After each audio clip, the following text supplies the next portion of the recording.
고등학교 때 농구를 하다가 손목을 심하게 다친 경험이 있습니다.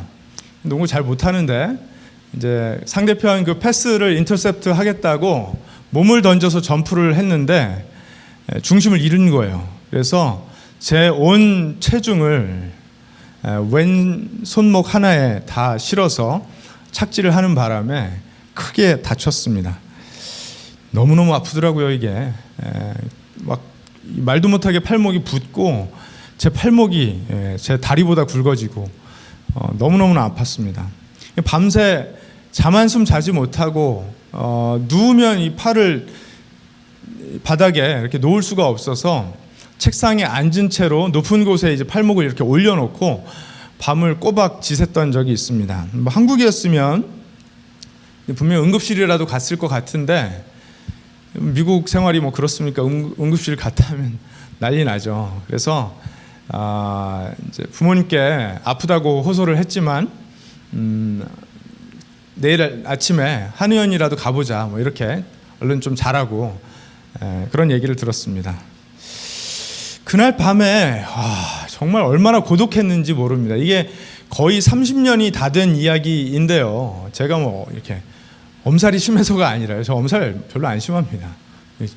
간호사가 주사 놓을 때 주사 놓는 거 똑바로 쳐다볼 수 있어요. 저는 엄살 안 심한데 아픈 것도 아픈 거지만 나는 이렇게 아파서 잠 한숨 못 자고 있는데 나머지 가족들은 어떻게 이렇게 발 뻗고 잘 수 있을까? 밤에 얼마나 고독했는지 모릅니다. 여러분, 사실 육신의 고통이라는 것이 그런 거죠. 그렇죠? 30년이 지난 지금 팔목이 얼마나 아팠는지 선명하게 다 기억나지 않지만 그날 밤에 한숨 자지 못하면서 끙끙 앓고 씨름했던 그 기억, 이 마음이 고독했던 그 기억은요 아직도 가지고 있어요. 이 고통이라는 것은요 지극히 주관적인 것이기 때문에 객관적으로 드러난 증상이 아무리 비슷하다고 해도 각 개인이 경험하는 것은 철저하게 다를 수 있습니다. 그래서 다른 사람의 고통을 함부로 안다고 얘기할 수도 없고 또 내 고통이 다른 사람에게 온전하게 이해받는 것을 기대하기도 사실은 어려운 일입니다. 우리 몸이 그렇게 약해요. 이 철인 3종 경기 같은 걸 보면요, 사람이 저 정도까지 할 수 있구나 싶을 정도로 몸이 또 강한 것 같기도 하지만 한편으로 보면은요, 정말 이 멋진 기량을 뽐내던 스포츠 스타들이 운동 그만두고 순식간에 몸이 망가져 버리는 것도 우리가 보거든요. 우리 몸이 그렇게 약합니다. 여러분 중에 직접적으로 심각한 질병을 경험하신 분들도 계실 것 같기도 하고 또 가족이나 친구들이 그 질병으로 인해 고통을 받았었거나 과거에 또는 지금 현재 그런 아픔이 진행 중인 분들도 계실 거라고 생각이 됩니다. 여러분, 우리는요 결국에는 모두 이 질병이나 육신의 노화로 인해서 죽음을 맞이하게 될 그런 사람들입니다. 육신이 강한 것 같지만 연약하고 그 육신의 연약해짐을 통해서 우리는 결국은 죽음을 경험하게 될 텐데 오늘 본문에 이 육신의 질병으로 인해서 고통당하고 있던 한 사람이 예수님을 만나는 장면을 우리는 만나게 될 거예요. 그 만남이 우리에게 가르치는 몇 가지 사실을 보게 될 텐데 먼저는 그렇게 연약한 육신을 가지고 살다가 결국은 죽음을 맞이할 우리를 위해서 예수님이 주길 원하시는 궁극적인 선물은 무엇인지, 그 선물을 주시는 예수님은 어떤 분이신지, 누구이신지, 그리고 어떻게 그 선물을 받게 되는지 이 세 가지를 보게 될 것입니다. 어렵지 않으시죠? 어떤 선물을 받게 될 것인지, 그 선물을 주시는 예수님은 누구이신지, 그리고 어떻게 그 선물을 받게 되는지, what, who, how 이 세 가지를 한번 살펴보도록 하겠습니다. 누가복음 5장 17절에서 26절까지의 말씀인데요, 제가 읽어드리도록 하겠습니다. 어느 날 예수께서 가르치시는데 갈릴리 및 유대의 모든 마을과 예루살렘에서 온 바리새파 사람들과 율법 교사들이 둘러앉아 있었다. 주님의 능력이 함께 하심으로 예수께서는 병을 고치셨다. 그런데 사람들이 중풍병에 걸린 사람을 침상에 눕힌 채로 데려와서는 안으로 들여서 예수 앞에 놓으려고 하였다. 그러나 무리 때문에 그를 안으로 들여놓을 길이 없어서 지붕으로 올라가서 기와를 벗겨 그 자리를 뚫고 그 병자를 침상에 누인 채 무리 한가운데로 예수 앞에 달아내렸다. 예수께서 그들의 믿음을 보시고 말씀하셨다. 이 사람아, 내 죄가 용서받았다. 그래서 율법 학자들과 바리새파 사람들이 말하기를 하나님을 모독하는 말을 하다니 이 사람은 누구인가? 하나님 한 분밖에 누가 죄를 용서할 수 있는가 하면서 의아하게 생각하기 시작하였다. 예수께서는 그들의 생각을 알아채시고 말씀하셨다. 어찌하여 너희는 마음속으로 의아하게 생각하느냐? 내 죄가 용서받았다 하고 말하는 것과 일어나서 걸어가거라 하고 말하는 것 가운데 어느 쪽이 더 말하기가 쉬우냐? 그러나 너희는 인자가 땅에서 죄를 용서하는 권세를 가지고 있음을 알아야 한다. 그리고 예수께서 중풍병 환자에게 말씀하셨다. 내가 너에게 말한다. 일어나서 내 침상을 치워 들고 내 집으로 가거라. 그러자 곧 그는 사람들 앞에서 일어나 자기가 누웠던 침상을 거두어 들고 하나님을 찬양하면서 집으로 갔다. 사람들은 모두 놀라서 하나님을 찬양하였으며 두려움에 차서 말하였다. 우리는 오늘 신기한 일을 보았다. 아멘. 이 본문을 통해서 육신을 가지고 질병과 노화로 결국은 죽음을 맞이하게 될 우리에게 예수님께서 궁극적으로 주시길 원하는 선물은 무엇인지 먼저 살펴보겠습니다. 20절 말씀을 한번 다시 볼게요. 20절. 예수께서 그들의 믿음을 보시고 말씀하셨다. 이 사람아, 내 죄가 용서받았다. 그 그림을 한번 볼까요? 여러분 장면을 보시면 아시겠죠. 예수님께서 많은 사람들에게 둘러싸여서 사람들을 치유하시던 그 장면입니다. 어떤 중풍병 환자가 있었는데 그의 친구들이 그를 불쌍히 여겨서 예수님 앞에 데려가서 치유받으려고 했어요. 그런데 무리가 너무 많다 보니까 예수님 앞으로 나아갈 수가 없어서 지붕에 올라가서 그 지붕을 뜯어내고 그 가지고 온 들것을 예수님 발 앞에 내리는 그런 장면입니다. 자연스럽게 이들이 이 중풍병 환자를 예수님 발 앞에 내렸을 때 예수님께서 어떤 말을 하셨을 거라고 생각을 하십니까? 내 병이 나음을 얻었다. 예수님께서 이렇게 말씀하실 것을 기대하며 예수님 앞에 나아간 거잖아요. 그런데 그때 예수님께서 하신 말씀이 이 사람아, 내 죄가 용서함을 얻었다. 너 용서받았다. 예수님 이렇게 말씀을 하십니다. 아니, 병이 치유받을 것이라고 소식을 듣고 간절한 마음을 가지고 나아가서 지붕까지 뚫었는데 굉장한 수고를 한 거죠. 모험을 한 것입니다. 적극적인 노력을 한 것입니다. 지붕까지 뚫었는데 너무나 당황한 말씀을 하시는 거예요. 당황스러운 말씀을 하시는 거예요. 예수님께서 내 죄가 용서받았다라고 하시는 말씀의 의미는 뭘까요?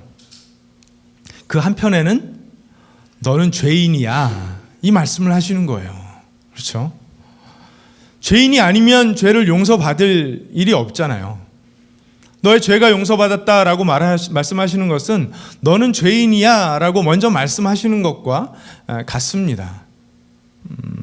도대체 무슨 억하심정으로, 안 그래도 온 몸이 마비가 되어서 누워서 들것에 실려온 사람에게 너는 일단 죄인이야 라고 말씀을 하시는 것일까요?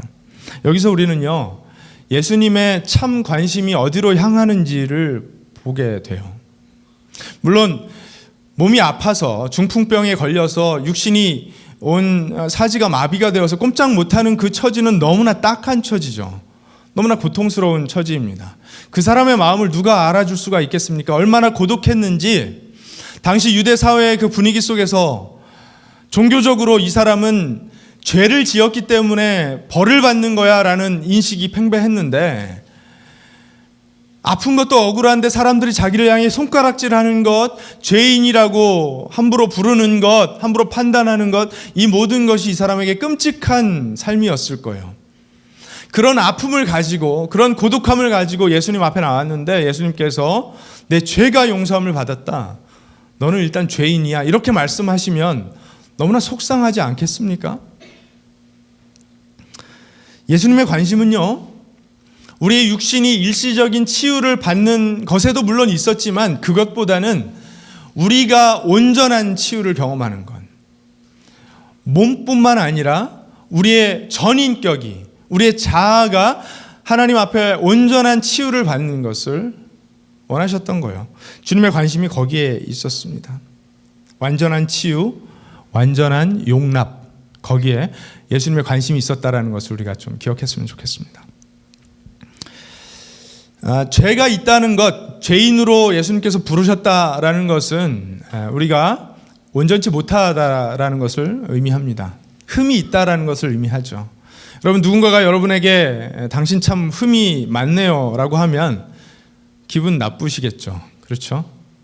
그런 말 듣고 기분 안 나쁠 사람은 어디 있겠습니까? 그런데 예수님 그렇게 말씀하신 거예요. 일단은 왜 온전치 못합니까? 교리적인 질문입니다. 간단해요. 죄를 지어서 온전치 못합니다. 그렇죠? 죄의 본질은 무엇이었습니까? 아담과 하와는 왜 죄를 지었습니까? 이 중풍병 걸린 사람이 사지가 마비가 되어서 꼼짝달싹 못하는데 실제로 저나 여러분이 짓는 죄들을 지을 가능성이 그렇게 높았을까요? 그것보다는 어쩌면 이 사람이 본질적으로 그 뿌리 깊은 곳으로부터 가지고 있었던 그 본질적인 죄, 아담과 하와가 죄를 지음으로 인해서 인간이 태어날 때부터 가지고 태어나는, 살면서 어쩔 수 없이 경험하는 그 죄를 예수님께서 말씀하셨을 거라고 생각을 합니다. 여러분, 그 죄의 본질은 무엇입니까? 아담과 하와는 왜 죄를 지었습니까? 내가 하나님 되겠다고 죄를 지은 거잖아요. 그게 죄였잖아요. 하나님이 나를 다스리시고 나의 삶의 주인 되신 것이 나는 마음에 들지 않기 때문에 내가 내 삶의 주인 노릇하겠다고 죄를 지은 거잖아요. 그래서 하나님 말씀을 불순종하였던 거잖아요. 죄의 본질이 거기에 있어요. 그렇죠? 그렇게 죄를 지었는데 그 죄의 결과물은 무엇이었습니까? 하나님과의 분리, 영혼의 사망, 이것이었습니다. 우리 영혼이 사망했다라는 것은 결국은 하나님과 함께 거할 수 없었다라는 거예요. 하나님과 연결이 끊어졌다라는 것을 의미합니다. 하나님의 다스림으로부터 벗어났다라는 걸 의미하죠. 그 죄의 결과물로 나타난 여러 가지 현상들이 인류의 역사를 이루고 있습니다. 창세기 11장에 보면은요, 아주 상징적인 어떤 사건을 보여줘요. 하나님으로부터 분리된 인류가 어떤 일을 일삼았고 반복했는지, 바로 바벨탑 사건입니다. 여러분, 바벨탑 사건의 의미는 무엇인가요? 하나님께서는 분명히 인간을 창조하시면서 온 땅에 생육하고 번성하라고 명령을 주셨어요. 그것은 하나님께서 인간을 위해, 하나님의 영광을 위해, 또 인간에게 복을 주시기 위해 창조하신 이 만물 가운데 인간이 퍼져서 서 있는 곳에서 하나님의 그 피조물됨을, 하나님의 많은 창조물들을 자랑하고 누리라고, 그걸 통해서 하나님의 영광을 드러내라고 명령을 주셨던 것이거든요. 그렇죠? 근데 바벨탑 사건은요, 그 하나님의 명령에 정면으로 대항하는 그런 사건이었어요. 사람들이 모여서, 한 곳에 모여서 큰 성을 짓고 높이 쌓아 올리기 시작했습니다. 하나님은 분명히 널리 퍼져서 하나님의 영광을 드러내라고 말씀하셨는데, 사람들이 스스로를 지키겠다고 한 곳에 모여서 도시를 만들고 그 도시의 성곽을 높이 탑처럼 쌓아 올리기 시작했습니다. 그러면서 뭐라고 그랬죠? 이 성을 높이 쌓아서 우리의 이름을 내자. 하늘로부터 임하는 하나님의 다스림을 우리는 원하지 않는다. 그걸 믿을 수 없다. 우리는 우리 자신을 높게 높여서 우리의 이름을 내고 우리 스스로를 지키자. 이것이 바벨탑 사건이었어요. 결과는 잘 아시죠? 이 탑이 높이 올라갔음에도 불구하고 하늘로부터 하나님께서 내려오셔서 이들의 언어를 흩어버리십니다. 하나님이 원하시는 일이 아니었던 거예요. 여러분, 인류 역사는요, 이 바벨탑 사건의 반복이었어요. 하나님께서는 우리 피조물들이 온 땅에, 온 세상에 흩어져서 하나님의 영광을 드러내는 그 삶을, 하나님의 다스림을 누리고 기뻐하는 삶을 살기를 원하셨는데, 인간들은 곳곳에 자기들만의 무리를 만들어서 높은 성을 쌓고 높이 쌓아 올려서 자신들의 이름을 내겠다고 역사를 이어왔습니다. 그것이 국가의 역사고요, 민족의 역사고요, 사회 기관들의 역사고요, 가정들의 역사입니다. 너무나 안타까워요. 아무도 우리를 지켜줄 수 없어. 우리는 우리가 스스로 지키는 거야. 우리가 우리의 하나님 되는 거야. 그렇게 시스템을 만들고 문화를 만들고 국가 체계를 만들고 편을 가릅니다. 그래서 평생 편가르기 게임을 하는 거예요. 여러분, 우리가 왜 그렇게 편을 가르죠? 나는 옳고 나는 올바르게 살고 있기 때문에 내 편이 아닌 저 편은 뭔가 문제가 있어. 그래서 보수는 진보를 향해, 진보는 보수를 향해, 노인들은 젊은이들을 향해, 젊은이들은 노인들을 향해, 남자는 여자를 향해, 여자는 남자를 향해, 한국 사람은 일본 사람을 향해, 일본 사람들은 한국 사람들을 향해. 그렇게 편가르기를 하고 손가락질할 대상들을 찾아온 것이 인류의 역사입니다. 하나님과 분리된 인류는요, 계속해서 공허해야 합니다. 불안해야 합니다. 두려워합니다. 목말라 합니다. 영혼의 갈증이 해소되지 않아서 무언가를 끊임없이 찾아 헤매고 이것을 높이 쌓아 올리면, 우리의 삶을, 우리 국가를 높이 쌓아 올리면 해결될 거라고 생각하지만 해결되었습니까? 여러분, 인간이 바뀌었습니까? 5,000년 전 인간과 2019년도의 인간이 다를까요? 바뀐 게 별로 없는 것 같아요. 달라진 게 별로 없는 것 같아요. 기술력이 발전했다고 하고 문화가 발전했다고 하고 모든 것이 발전해 가고 있다고 하지만 인간 자체는 별로 변한 것 같지 않습니다. 여전히 그 목마름 때문에, 영혼의 갈증 때문에 공허해하고 찾아 방황하고 해결하지 못해서 무언가에 중독되고, 그럼에도 불구하고 그 힘을 쌓아 올려서 무언가를 찾아보겠다고 하고, 이런 일들이, 바벨탑 사건이 계속해서 반복되고 있습니다. 자, 2019년도 이제 마지막 두 달을 우리가 살아내면 몇 년도가 되죠? 2020년이 됩니다. 10자리가 바뀝니다. 야, 정말 놀라운 일인 것 같아요. 2020년이라는 이 숫자를 생각하다가, 자, 이제 이게 공감이 안 되시는 분들이 많으실 것 같은데, 1989년도에 한국에서 제작된 2020 원더키드가 생각이 나더라고요. 그 당시 이제 발전해가는, 올림픽을 치러낸 대한민국이 미래를 주도해 나가겠다라는 생각으로 아마 만든 공상과학 만화 영화였던 것 같습니다. 많은 제작비를 투자해서 만든 그 만화 영화였다고 하는데, 그때는 까마득한 미래였던 2020년도가 이제 코앞에 닥친 거예요. 여러분, 지금 아직도 1980년대, 90년대를 살고 계시지는 않습니까? 그래서 여러분의 시대 감각 테스트를 한번 하려고 합니다. 자, 인싸 아시죠? 인싸 뭔지 혹시 모르시는 분? 손 들면 좀 창피해질까 봐. 인싸이러의 그 약자화된 한국 사람들이 사용하는 속어죠. 그렇죠? 뭔가 좀 아는 것 같고, 사회 기준도 아는 것 같고, 요즘 문화가 아는 것 같고, 트렌드를 알아서 사람들과 친화력을 발휘할 수 있는 큰 그룹에 속한 사람을 인싸라고 합니다. 반대말은요? 좀 크게 말씀해 주세요. 아싸, 다 알고 계시죠? 아웃사이더 약자. 네. 모르셨기 때문에 눈을 동그랗게 뜨시는 분들도 계신 것 같은데, 인싸 아싸 아시는데 그러면 그럴싸 아십니까? 인싸에도 속하지 않고 아싸에도 속하지 않고 뭐 그럴 수도 있고 저럴 수도 있고, 그래서 그럴싸. 어떤 때는 인싸였다가 어떤 때는 아싸였다가. 그런데 이 모든 것을 마무리하는 최종판이 있습니다. 마싸가 있다고 해요. 마싸 아시는 분. 여러분 좀 시대에 뒤떨어지신 것 같아요.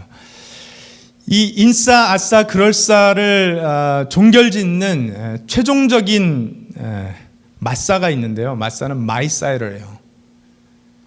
특별히 1980년대 초반 이후에 태어난 밀레니얼 세대가 외치는 구호가 마싸라고 합니다. 인싸고 아싸고 그럴싸고 다 필요 없고 나는 마이사이러.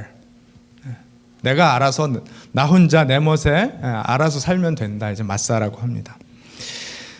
이런 용어들이 이제 일본에도 있다고 해요. 리아주 해서 한국에서는 리얼충이라고 부르기도 한다고 합니다. 현실 세계 생활에 충실한 사람을 가리켜서 뭐 리아주라고 하고, 미국에도요 놀미라는 단어가 있었더라고요. 저는 잘 몰랐는데 이 사회의 그 노멀 스탠다드를 잘 순응할 줄 아는, 그래서 사람들하고 소통도 할 줄 아는 뭐 그런 사람을 놀미라고 하는 것 같은데, 그래서 인싸를 상징하는 인싸력을 가지려면요, 이제 인싸 세계에서 자존감을 어느 정도 지키려면 그 페이스북 친구 수와 인스타그램 팔로워 숫자가 뭐 한 1000명은 돼야 거기서 이제 좀 자존심이 산다고 합니다. 제가 보니까 저 인스타그램 팔로워 수가 한 80명 좀 넘더라고요. 거리가 좀 먼 것 같은데, 여러분 이거 다 뭐 하는 거죠? 인싸, 아싸, 그럴싸, 마싸, 뭐 편가르기 하는 거 아닙니까? 과거에 한국 사회는 어떤 단어들이 유행을 했죠? 주류, 비주류. 뭐 요즘도 그렇게 얘기하는 것 같은데, 누가 주류인지 누가 비주류인지 이런 거 왜 하죠? 편가르기 왜 하죠? 내가 옳다라는 것을 증명하기 위해서 그러는 거예요. 상대방의 문제점이 있어서 그 문제로 묶인 사람들을 손가락질하기 위해서, 그래서 편가르기 하는 것입니다. 평생 편가르기 하죠. 평생 손가락질할 대상을 찾습니다. 평생 자기를 치켜 세우고 자기 욕심 채우는 삶을 산다는 것입니다. 그럼에도 불구하고 채워지지 않아서 목말라하고 아파하고 공허해 합니다. 여러분, 중풍병자가 처해 있던 근본적인 문제, 뿌리 깊은 문제는 무엇이었습니까? 그의 몸이 마비가 되어서 팔다리가 움직이지 않는다는 것도 물론 문제였지만, 그가 안고 살아가고 있었던 근본적인 문제는 죄의 문제였어요. 영혼이 마비되었다라는 것이 가장 큰 문제였어요. 그리고 그 장면을 목도하고 있었던 무리들, 특별히 예수님이 제대로 치유 하나 못하나 검증하러 와 있었던 바리새파 사람들과 율법 교사들, 종교인들 모두 편을 나누어서 서로에게 손가락질하고 있었던 사람들이었거든요. 그들이 안고 있었던 근본적인 문제, 뿌리 깊은 문제는 무엇이었습니까? 죄의 문제였어요. 죄의 문제. 하나님과 분리되었기 때문에 그 어디에서도 영혼의 만족을 경험할 수 없는 상태 속에 살고 있었던 그들의 문제가 근본적인 문제였던 것입니다. 특별히 아픈 것도 서러운데 분명히 죄를 지었기 때문에 병에 걸린 걸 거야, 아니면 조상이 죄를 지어서 병에 걸린 걸 거야 라는 식으로 종교적인 판단을 함부로 하고 손가락질하고 그의 아픔을 가볍게 여겼던 그 사람들로부터 겪었던 그 고독함, 그 고통, 그 처절함, 끔찍했을 것입니다.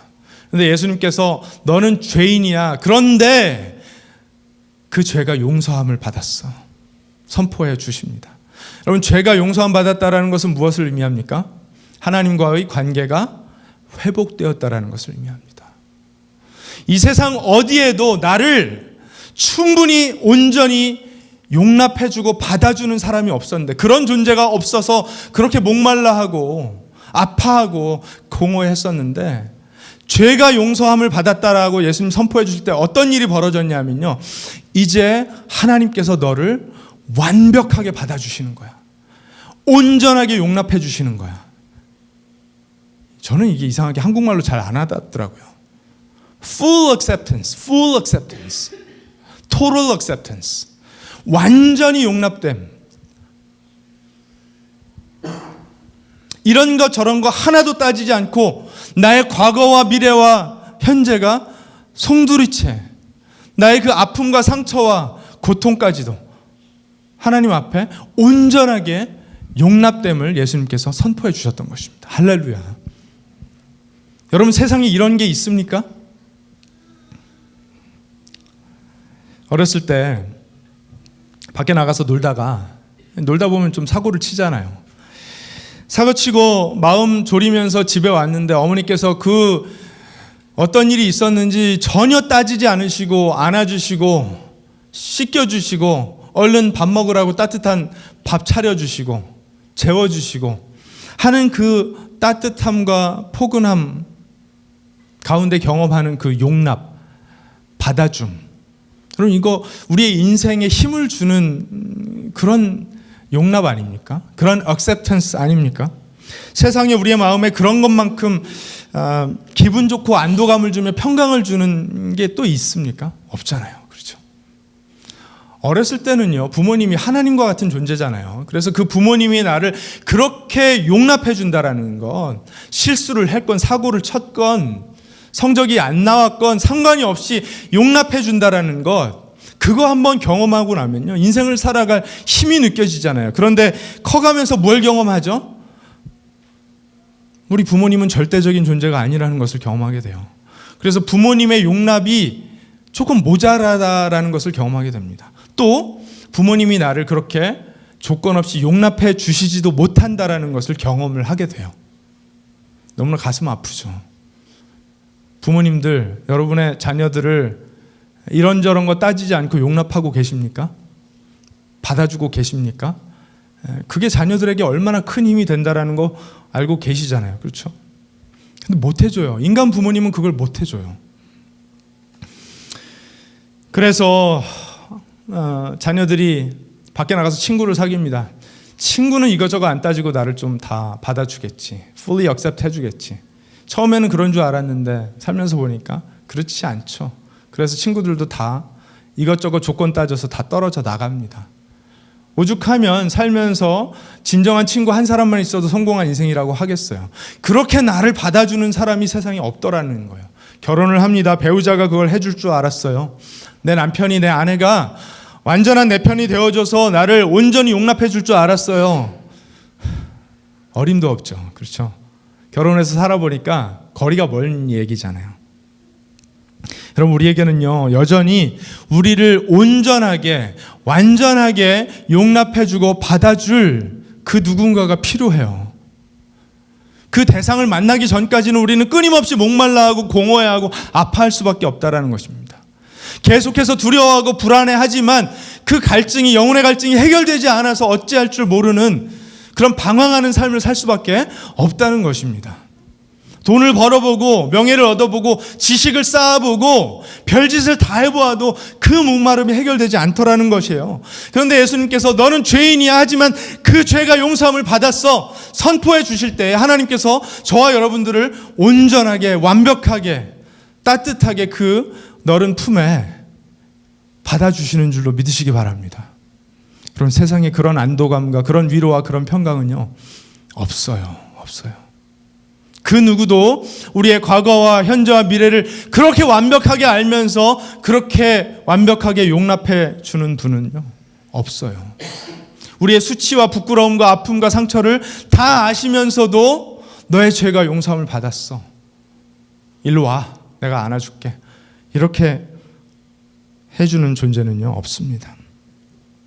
예수님이 지금 그걸 선포해 주신 거예요.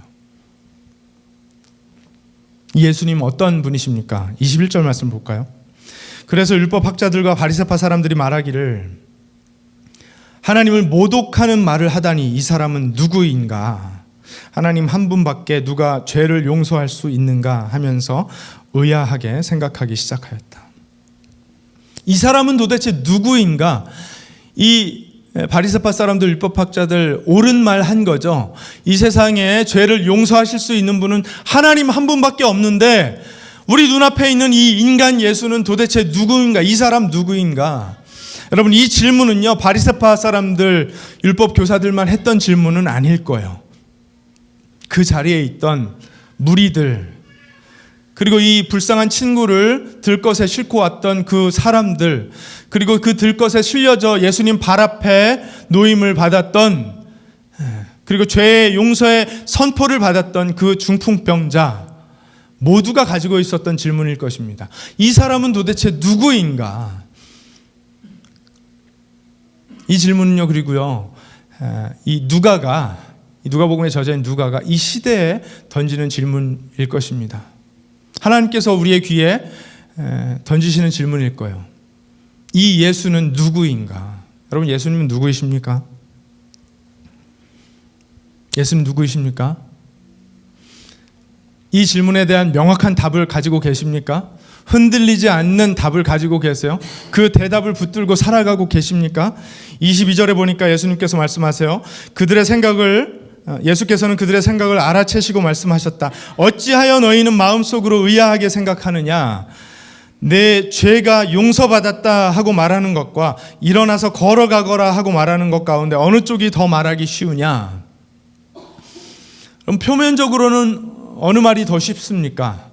죄가 용서함을 받았다는 말과 일어나서 걸어가거라 라고 말하는 것 둘 중에 어떤 말이 더 표면적으로는 하기 쉬운 말이죠? 당연히 죄가 용서함을 받았다는 말이 하기 쉽죠. 뭐 증명할 게 별로 없잖아요. 그렇죠? 죄가 용서받았는지 어쨌는지. 예수님이 이걸 꿰뚫어 보시고서는 하시는 말씀이죠. 이 사람들 어떻게 생각하고 있었을까요? 이 예수가 이 중풍병자, 온몸이 전신이 마비되어서 꼼짝 못하고 있는 이 중풍병자를 일으켜 세우지 못하면 죄가 용서함을 받았다라는 이 말은 허무맹랑한 거짓말이다, 이렇게 생각했을 거예요. 예수님이 그 속을 꿰뚫어 보시고서 하시는 말씀이에요. 어느 말이 더 쉬운가? 표면적으로는 당연히 죄가 용서함 받았다라는 말이 쉽지만, 여러분, 근본적으로 보면 어느 말이 더 쉽습니까? 네. 죄가 용서함 받았다는 말이 쉽겠지만 근본적으로는요, 일어나 걸어가거라라는 말이 더 쉽죠. 당연히. 그렇죠? 죄를 용서할 권세는 하나님께밖에 없잖아요. 의사도 병은 고칠 수 있습니다. 죄의 문제가 해결되지 않는다면 인생의 가장 본질적이고 뿌리 깊은 문제가 해결되지 않는다는 것을 예수님께서 보여주시는 거예요. 증명해 보이시는 거예요. 24절, 그러나 너희는 인자가 땅에서 죄를 용서하는 권세를 가지고 있음을 알아야 한다. 그리고 예수께서 중풍병 환자에게 말씀하셨다. 내가 너에게 말한다. 일어나서 내 침상을 치워 들고 내 집으로 가거라. 눈앞에 온몸이 마비되어서 누워있는 그 사람에게 일어나서 그 들것을 들고 걸어가라는 말씀입니다. 여러분, 이 말씀이 만약에 현실로 이루어지지 않는다면 예수님은 거짓말쟁이가 되는 거예요. 근데 어떻게 됐습니까? 이 사람이 일어나서 걸어갑니다. 뭘 증명하신 것이죠? 나에게는 죄를 용서할 권세가 있다. 나는 인간의 육신을 입고 너희 앞에 온 하나님이다. 이걸 말씀하시는 거예요. 예수가 누구신지에 대한 명확한 대답을 여러분 가지고 계십니까?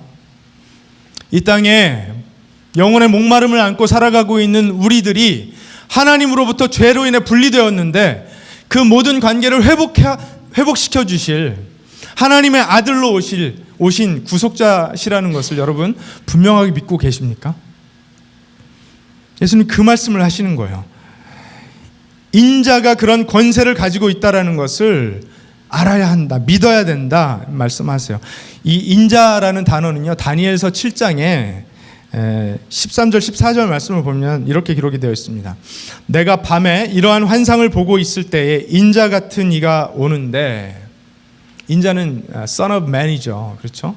인간의 아들을 칭하는 것입니다. 그런데 그 인자가 오는데 하늘 구름을 타고 와서 예적부터 계신 분에게로 나아가, 예적부터 계신 분은 하나님이세요.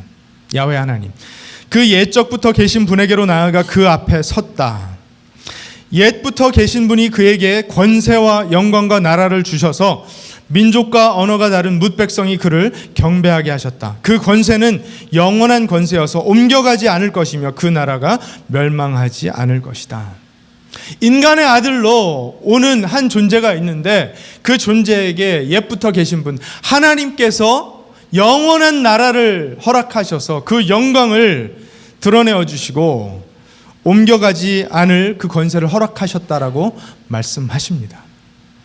여러분, 예수님이 그 다니엘서에 예언되어 있는 그 인자가 오신 것임을 스스로 말씀해 주시는 거예요. 믿으십니까? 예수님은요, 영원한 나라를 세우셔서 그 나라에 들어온 사람들은 다시는 그 나라에서 떠나지 않고 영원히 그 목마름이 해결되어 만족과 평강과 기쁨 가운데 살아갈 것을 약속해 주시는 것입니다. 믿으십니까? 예수님은 과연 누구이신가? 이 사람은 과연 누구인가? 라는 이 질문에 여러분 그렇게 대답하실 수 있으시겠어요? 예수님은요, 들것에 실려온 사람이 들것을 들고 가게 하시는 분이십니다. 마비된 몸을 치유하실 수 있지만 무엇보다도 마비된 우리의 영혼을 치유하셔서 온전히 회복해 하시는 분이십니다.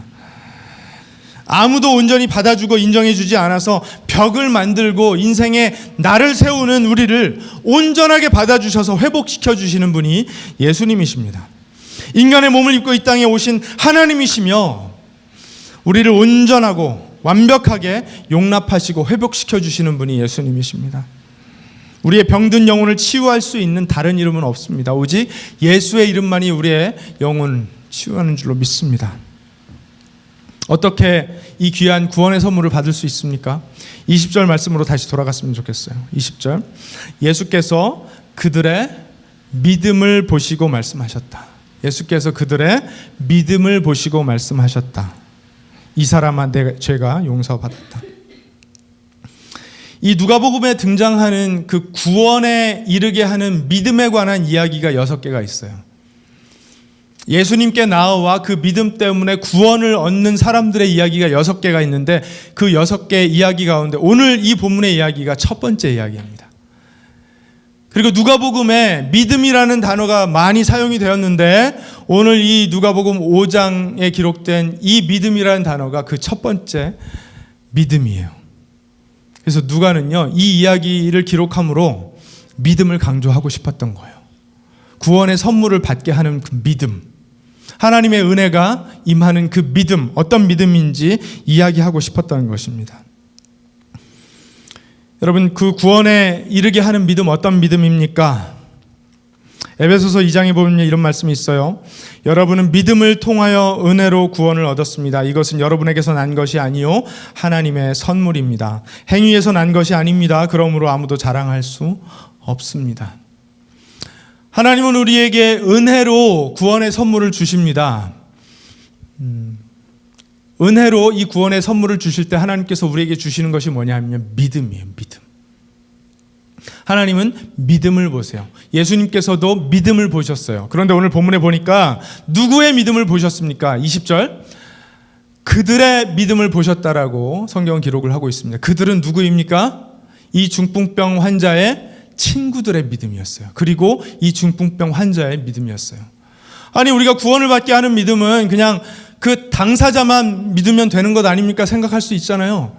근데 예수님께서는요, 그들의 믿음을 보셨다라고 분명히 기록을 하고 있어요. 뭘 얘기하고 싶은 걸까요? 그 공동체적인 믿음이 얼마나 소중한 것인지를 누가는 얘기하고 싶었던 것이고, 하나님은 오늘 저와 여러분들에게 말씀하시고 싶은 것입니다. 이것은요, 이 마태복음에 예수님께서 이미 하신 말씀이었어요. 마태복음 18장 말씀에 보면 내 형제가 죄를 짓거든 가서 단둘이 있는 자리에서 그에게 충고하여라. 그가 너의 말을 들으면 너는 그 형제를 얻은 것이다. 아니, 형제가 죄를 짓든지 말든지 무슨 상관입니까? 맞산데 다 각자 알아서 사는 것 아닙니까? 우리 생각할 수 있죠. 그렇죠? 근데 예수님께서 그렇게 말씀하지 않으세요. 듣지 않거든 한두 사람을 더 데리고 가거라. 그가 하는 모든 말을 두세 증인의 입을 빌어서 확정 지으려는 것이다. 그러나 그 형제가 그들의 말도 듣지 않거든 교회의 말하여라. 교회의 말조차 듣지 않거든 그를 이방 사람이나 세리와 같이 여기라. 공동체의 중요성을 말씀하세요. 그런 후에 예수님께서 이 말씀도 하세요. 내가 진정으로 너희에게 말한다. 무엇이든지 너희가, 내가가 아니라요, 너희가 땅에서 매는 것은 하늘에서도 매일 것이요 땅에서 푸는 것은 하늘에서도 풀릴 것이다. 내가 진정으로 거듭 너희에게 말한다. 땅에서 너희 가운데 두 사람이 합심하여 무슨 일이든지 구하면 하늘에 계신 내 아버지께서 그들에게 이루어 주실 것이다. 두세 사람이 내 이름으로 모여있는 자리 거기에 내가 그들 가운데 있다. 여러분, 제가 굳이 말씀드릴 필요가 있을까요? 예수님께서는요, 공동체에게 말씀하신 거예요. 그들, 너희, 이건 다 교회를 지칭하시는 복수 대명사입니다. 그들의 믿음이 중요하다라는 거예요. 그들의 공동체적 신앙생활이 필수적이라는 거예요. 한 영혼이 구원을 얻어서 하나님 품에 가는 데에는 교회라는 공동체의 공동체적 신앙, 적극적인 신앙이 반드시 있어야 된다는 것입니다. 여러분, 어떻게 복음을 전해 들으셨습니까? 교회가 없었다면 여러분 복음을 전해 들으실 수가 있었을까요? 아니요, 없었어요.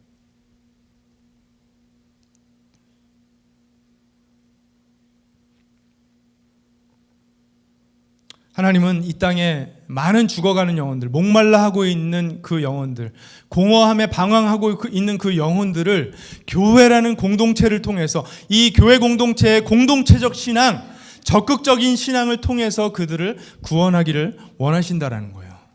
아유, 나 혼자 알아서 잘할 수 있어요. 나 맞사예요, 마이사이를 해요.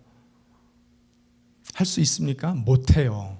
그건 대단한 오해입니다. 죄송하지만 큰 착각입니다. 공동체를 떠나서 한 개인이 온전한 신앙생활을 할 수도 없고요, 하나님께서 우리를 용납해 주심을 경험할 수도 없어요. 오늘 누가는 본문에 이것을 기록함을 통해서 강조하고 싶었던 거예요. 그 친구들의 믿음을 통해서 이 중풍병 환자가 구원을 얻게 되었다라는 사실을 강조하고 싶었던 거예요. 그 하나님은 오늘 우리에게, 우리가 섬기고 있는 이 공동체, 교회 공동체의 공동체적 신앙, 이 적극적인 신앙, 역동적인 신앙이 얼마나 우리 개인 신앙생활에 소중한지, 그리고 세상의 많은 사람들을 구원하는 일에 소중한지를 하나님 말씀하시는 것입니다. 여러분 믿으십니까? 어떻게 그 귀한 구원의 선물을 받을 수 있다고요? 믿음으로요. 누구의 믿음으로요? 공동체의 믿음으로요. 공동체는 물론 나 자신도 포함되어 있죠. 말씀을 이제 마무리해야 되는데 26절 말씀을 다시 한번 살펴봅니다. 26절. 사람들은 모두 놀라서 하나님을 찬양하였으며 두려움에 차서 말하였다. 우리는 오늘 신기한 일을 보았다. 신기한 일을 보았다. 영어로 보면 이제 그 ESV 성경에는 extraordinary라는 표현을 쓰죠. 신기한. 그런데 이 단어를 헬라어로 보면요, 파라독소스라는 단어입니다. 무슨 단어가 연상되세요? 영어 단어에 paradox, 그렇죠? paradox가 여기서 왔어요. 신기하다. 무엇에 비추어 신기하다는 거죠? 세상의 일반적인 일에 비추어서 신기하다라는 거예요. 역설적이라는 거예요. 세상이 돌아가는 방식에 비추어 보니까 이 예수를 통하여 주어진 구원의 복음이, 이 용서의 선포가 너무나 역설적이라는 거예요. 여러분, 구원의 복음은 역설적입니다. 예수님께서 어떻게 우리를 구원하셨습니까? 세상의 그 강력한 힘으로 압도하셔서 우리를 구원하셨습니까? 아니요. 오히려 세상은 강하다고 강함을 추구할 때 예수님은 철저하게 낮아지시고 약해지심으로 우리를 구원하셨습니다. 너무나 역설적인 방법이에요. 그렇죠? 살아야 된다고 외치는 사람들에게 주님 어떻게 생명을 허락하셨습니까? 죽으심으로 허락하셨어요. 이게 역설입니다. 힘을 강력하게 키워서 편을 가르고 손가락질하고 지배하고 정복해야 된다라는 사람들에게 예수님 어떻게 구원을 허락하셨습니까? 사랑으로, 섬김으로 구원을 허락하셨습니다. 이게 복음의 역설입니다. 신기한 사건을 본 것입니다. 여러분, 복음은요, 세상 기준으로 보면 너무나 역설적이고 신기해요. 그런데 우리에게 생명을 주고 구원을 주는 하나님의 비밀의 통로가 되는 것입니다. 이 복음을 받아든, 이 역설적 복음을 받아든 우리는 어떻게 살아야 될까요? 계속해서 편가르기 해야 될까요? 손가락질할 대상을 계속해서 찾아 헤매야 될까요? 나는 괜찮다고, 나는 옳다고 주장해야 될까요? 아니에요. 공동체는 어떻게 해야 됩니까? 하나님께서 우리에게 허락하신 이 믿음을 가지고 여전히 무엇이 진리인지, 무엇이 생명을 주는 구원인지, 복음인지 모르고 있는 그 사람들에게 증거해야죠. 편가르기 그만하고요. 손가락질 그만하고요. 온 우주에 구원의 복음보다 우리에게 절실한 선물은 없습니다. 만약에 이 자리에 아직도 예수님께서 주시는 그 영원한 생명을 받지 못하신 분이 계시다면, 그래서 하나님의 완전하신 용납을 경험하지 못하신 분이 계시다면 이 시간이 그 선물 받으시는 시간 되시기를 주님의 이름으로 축복합니다. 꼭 받으셔야 돼요. 꼭 경험하셔야 돼요. 꼭 아셔야 돼요. 이 자리에 있는 이 교회 공동체가 여러분을 위해서 기도합니다. 혹시 여러분 가운데 이미 구원의 선물을 받으신 분들도 계시죠? 그렇죠? 우리는요, 그 누구의 편에 선 사람들이 아니라는 것을 기억해야 됩니다.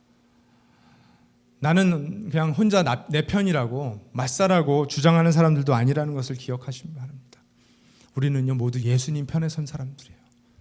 예수님 편에 서서 예수님이 원하시는 일들을 감당하며 그 하나님의 용납하심을 기쁨으로 누리는 사람들입니다. 어떻게 살아야 될까요? 나에게 주어진 이 귀한 선물을 나누는 삶을 살아야 합니다. 그 사람이 선물의 가치를 아는 사람이고요. 그 은혜의 깊이를 아는 사람이에요. 그렇죠? 편을 나누는 삶이 아니라 구원의 복음을 증거하고 전하는 삶을 살아야 될 줄로 믿습니다. 여러분, 우리는요, 모두 육신은 그렇지 않았을지 모르지만 우리의 영혼은 다 마비되어서 하나님 앞에 들것에 실려온 사람들이었습니다. 여러분 인정하십니까? 그런데 마비되었던 우리의 영혼을 예수님께서 너의 죄가 용서함을 받았다 선포해 주심으로 우리는 있는 모습 그대로 하나님의 품에 안긴 사람들이에요. 우리의 과거와 현재와 미래가 송두리째 온전하게 하나님 앞에 용납함을 얻은 사람들입니다. Fully accepted 된 사람들이에요. Totally accepted 된 사람들이에요. 그 삶을 누리시기 바랍니다. 그 용납이 우리에게 주는 평강과 기쁨과 만족감을 늘 경험하시기 바라요. 그래서 그 침상을 들고 걸어가라는 그 예수님의 음성을 듣고 이제 자유하게 걸어가시기 바랍니다. 다른 사람 판단과 눈치에 휘둘려서 이렇게 살아볼까 저렇게 살아볼까 이렇게 살아야 되는 것 아닐까 어떻게 하면 나를 끌어올릴 수 있을까 이거 고민하지 마시고요. 이미 하나님께서 예수를 통해 여러분에게 허락하신 그 자유를 마음껏 누리면서 살아가시길 바랍니다. 그렇게 살아가면서 하나님의 그 full acceptance, 그 선물을 마음껏 아직도 그 선물을 모르는 사람들에게 나누는 그런 여러분 되시기를 주님의 이름으로 축복합니다. 네, 기도하겠습니다.